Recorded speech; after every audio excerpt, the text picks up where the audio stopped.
Kira koutou katoa. I have the stark realization that I stand between you and lunch, so I'll try and make this as quick as I possibly can. I've had some amazing conversations outside, and I think in the half an hour that we've been there, and talking about some of the most interesting topics around things like cloud storage, talking about artificial intelligence, and I felt depressed because I'm coming to talk to you about the non-sexy thing called identity and digital identity. But hopefully before we leave here this afternoon, you would think that digital identity is the best thing you can possibly have. If you don't, then we'll keep it going for another hour or so. I just have to put a disclaimer out there. I do not represent the government. I cannot talk on behalf of government, and I will not do that. There are enough people here. Mike West from the Trust Framework Authority, from DIA is here, along with James Little. There's a number of other representatives that are more qualified to speak about government's view than I am. And again, the second part of my disclaimer, it's me, and I apologize. DINS, or Digital Identity New Zealand, is all about partnership and all about collaboration. It's all about working together. And we were formed in 2019 as an industry association, and part of what we wanted to do was to help New Zealand transform into a digital nation where everybody can prove who they are digitally to any other organization who needs to rely on that identity to do something. Now, it was easier, and I'll probably give away my age, I know I look young, but when I was growing up, it was easy. Everyone believed everything. When I said something and I said, "Hi, I'm Paul," everyone went, "You Paul." When I told the policeman I can drive a car or I'm not drunk, they believed me. Then came technology.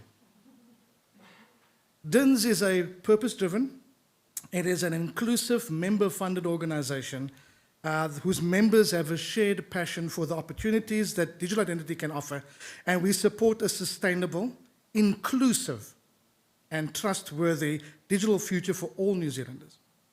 Our mission is, or our purpose is to empower a unified, trusted, and inclusive digital identities ecosystem for New Zealand.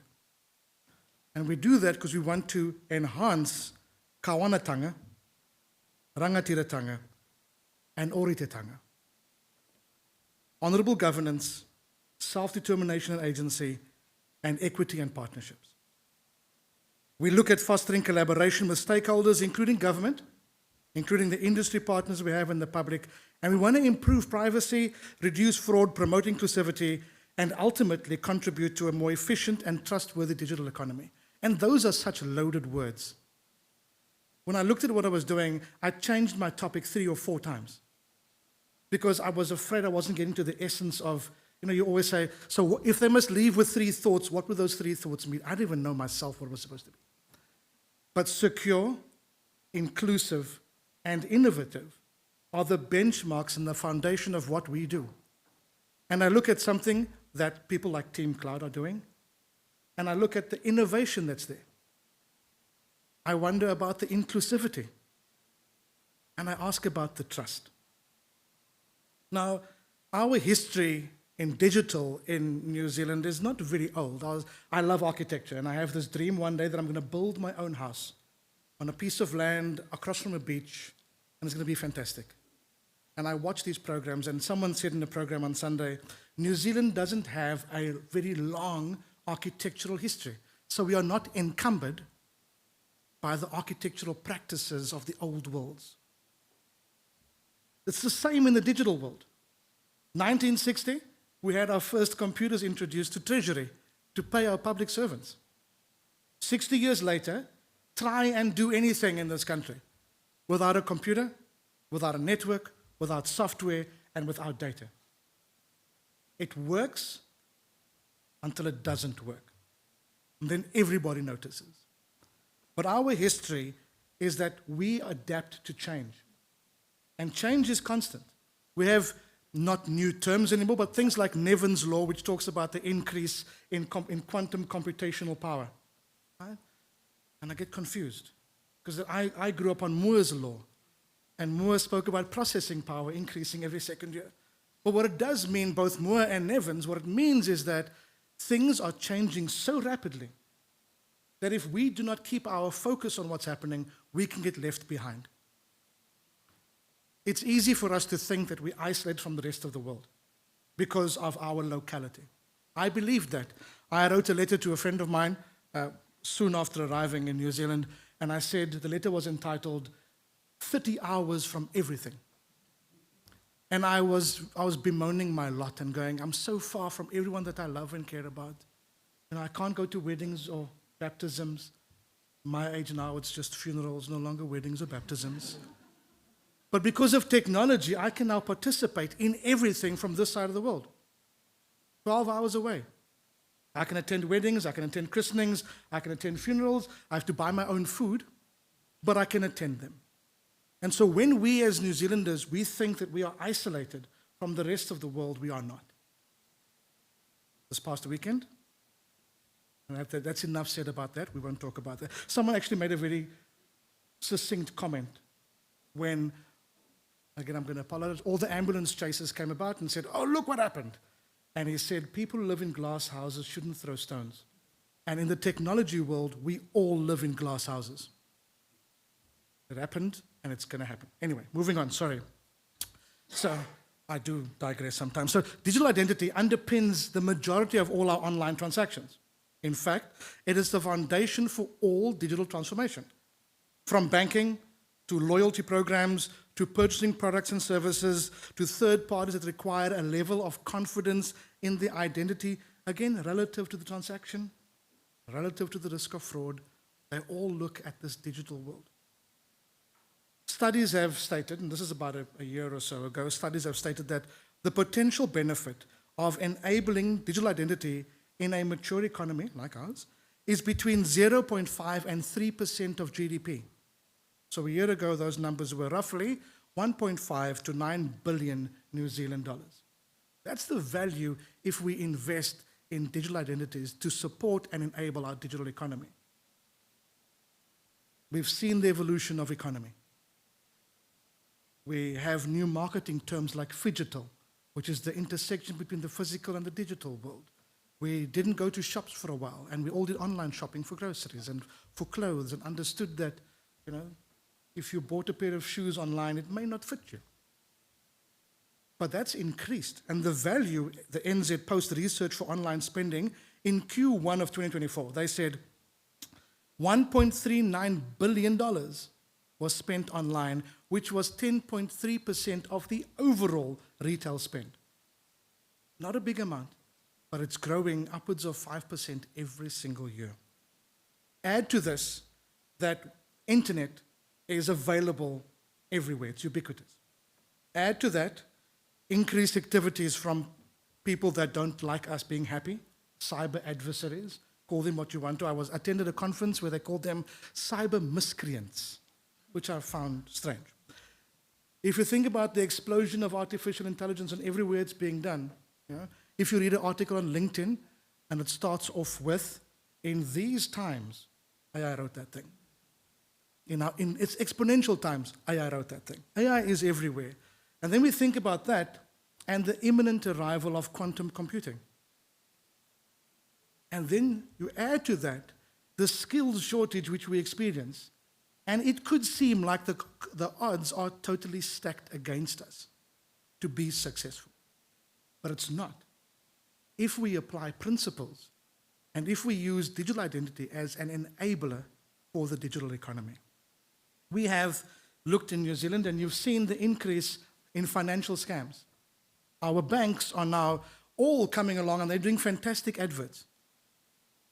Again, I hope I don't insult anybody, but if you aren't old enough to know what CHIPS is, California Highway Patrol, if you aren't old enough to know what that is, then that advert just misses the mark. My 17-year-old said, Dad, what's the point of the advert? I'm like, you shut up. That was the foundation of my teenage years, CHIPS. Right? But you see them all coming in because there's an increase. Our people are being targeted. Their trust is being eroded. And as a result, they make that across everything. It's no longer just those bad people. It's, I don't trust anyone anymore. We have the realization that what should be at the forefront of our approach to a secure, inclusive, and innovative digital future. There is a very popular Well, I think it's popular because I like it, Maori proverb, which answers the question. It says, he tangata, he tangata, he tangata. That's what matters, the people. And if we agree as a group that it is about the people, then we agree that we have to take the time and effort to explore who the people are. I'll give you a hint. It's not just a name. We have to explore what they connect to. We have to explore how we see that. We have to take the time to understand all of that because it is a complex environment. I believe, and I would because I'm in digital identity, that it is a key enabler for a thriving digital economy. If I know who you are, and if I know who you are in every context, then I can provide you a better service. I can give you more things. I can enable more things. Now we agree, I'm hoping that we agree, that we have the responsibility to protect the country and protect not just its citizens, but everyone who lives here. There's a difference. We have to foster innovation and we have to foster this digital economy. We must facilitate digital inclusion to ensure that no one is left behind. These are such loaded words, and when we just say those words, it's easy for us to just have this very transparent view and go and just say the words. When we believe that no one is left behind, then we believe in bridging the digital divide. We believe in supporting marginalized groups through accessibility to digital services. We believe it, and it's not just a punchline at the end of our brochure. Digital identity enables all of that. New Zealand, we want to be a nation where people thrive, where community, economy, and environment of New Zealand flourishes, and we are prosperous. That's a very noble vision to have. But while we are striving to do this, there are challenges. We can't ignore challenges. While we are part of this global village, and everyone can say, oh, look what they did. You know, if we look at this identity, everyone always goes, look what Canada's done, look what Estonia's done, look what... That's fantastic, but you're not New Zealand. You're not Aotearoa. It is unique when compared to some of our peers in Europe. The need to focus on tikanga is culturally specific to te ao Māori whakapapa. We can't adopt that from comparable countries in the way that much of our ecosystem has been copied. EU laws, EIDAS, the Estonia program, we've copied a lot of those things in, but we can't copy tikanga. This is clearly illustrated by the effect on taonga regarding mana in the storage of facial images and other identifying attributes away from the person, whether it be on an on-premise server or a cloud server. Now, we regularly conduct both conferences and research into digital identity, and our last one was into identity and trust in an increasingly digital New Zealand. It highlighted the issues holding back more rapid uptake of digital identity and hence holding back the growth of the economy. And it has remained constant over the last 4 years. We've skipped that research paper for this year because we want to focus on something more important. And we have commissioned a research report on local biometrics. What does it look like for New Zealand? And having that available. So the findings and the recommendations, in fact, in addition to that, we also, in the previous one, we actually went to businesses and we asked businesses, do you know what legislation is coming? Do you know what your obligations are in preserving personal information in terms of the Privacy Act? Do you understand the challenges with your staff and your teams? And we put all that together in a report. And we came up with 4 key themes throughout all of this. The first being, we need to build trust. The second is an increase in education understanding. The third is driving confidence. And the fourth is developing the digital identity sector. I want to leave you with 3 key thoughts.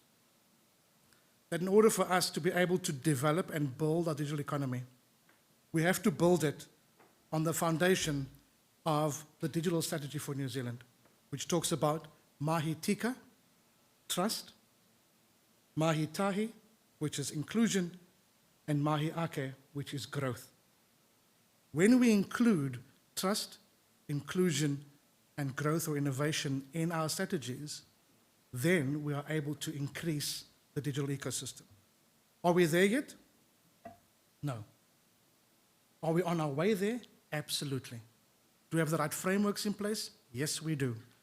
All it needs for us is that we stop competing for attention with each other, that we start collaborating with each other in order to achieve the goals of being a prosperous New Zealand and using digital identity to drive the digital ecosystem.